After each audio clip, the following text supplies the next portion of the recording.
Hello everybody, welcome back. I would like to discuss today our surgeries we do for our transgender patient, the so-called chest wall reconstruction or chest wall masculinization for our patient, either non-binary or patient who've transitioned from female to male. Now, some patients come with on hormones or not. Some patients come with larger breasts, smaller breasts. So there are various techniques that we can suggest to our patient for the ultimate, optimal, best results.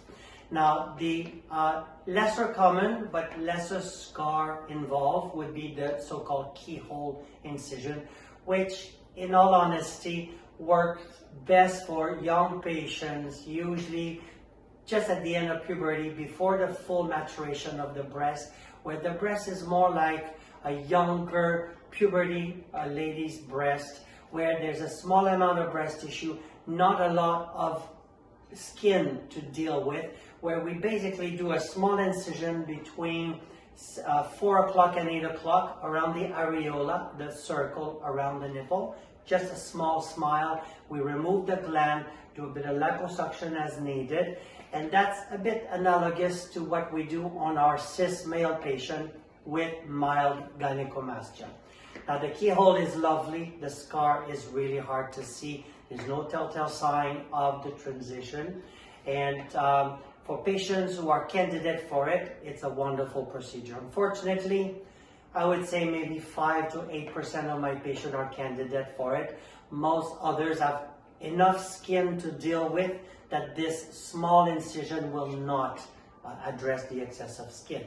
So the next procedure that we do, and by far the most common, is the so-called double incision areolar graft procedure, where we remove an ellipse of tissue all the way to above the nipple areolar complex, remove the breast tissue, close this together, and reposition a graft of nipple areolar tissue of the size the patients decide, commonly a male-sized nipple, which would be between 25 and 28 millimeter in size. Now, in my older days, we used to do a small smile incision, which is the way we were trained. Over the years, I've decided to change because a semicircle line always has a round nature to it, which is analogous to a breast. And because our patient want to move towards a pectoral look, not a breast look, I've decided many years ago to give my patient a somewhat horizontal incision with a bevel up, a bit like a hockey stick, into the underarm region. I don't go on the chest here for obvious reason, but if we look at a pec muscle inside, and I do see it when I do this procedure, the pec has almost a horizontal look and it bevels up and it attaches to the humerus. So I try to imitate this. If you look at a muscular male, the male has a fold and he has this hanker, hockey stick angulation of the pectoral muscle. So I like to recreate this on our patients who are looking for chest surgery.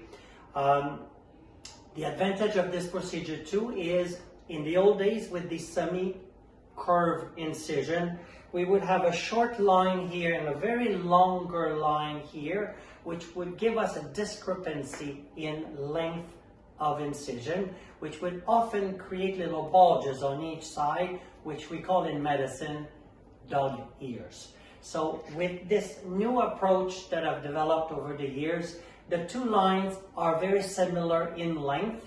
When we bring them together, there's no pushing of tissue, and we have not seen any dog ears here at the office for many, many years now.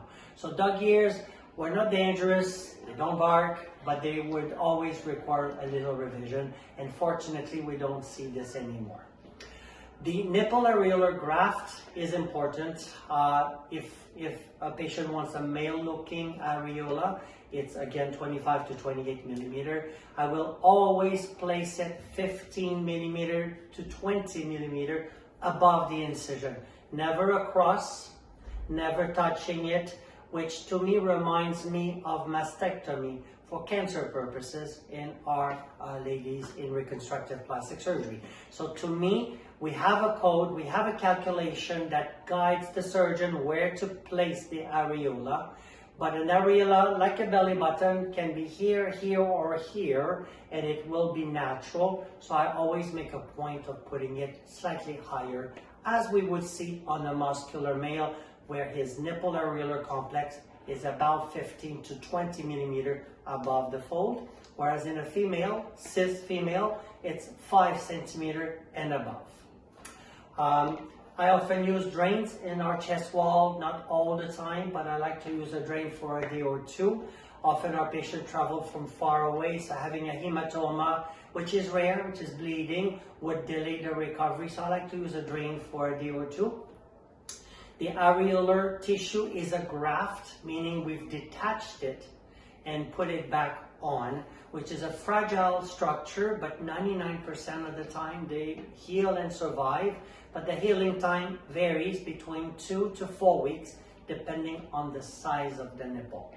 Now, the nipple in some situations are quite large and need to be reduced. If possible, I like to reduce them at a later time, and it has to do with cutting into a nipple. We cut into some blood vessels that could jeopardize the healing of the rest of the areola. So I like in my practice, especially if patients live around us and around Toronto, to do it as a separate time. I will, however, during surgery, thin them out as much as possible to make them flatter.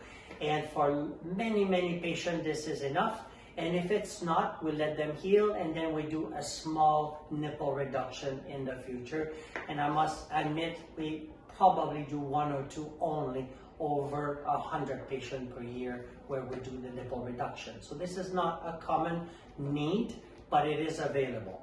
If patients travel from far away, I see people from Australia, I see people from Finland, we will try to do it at the same time, accepting the slightly higher risk of losing some tissues.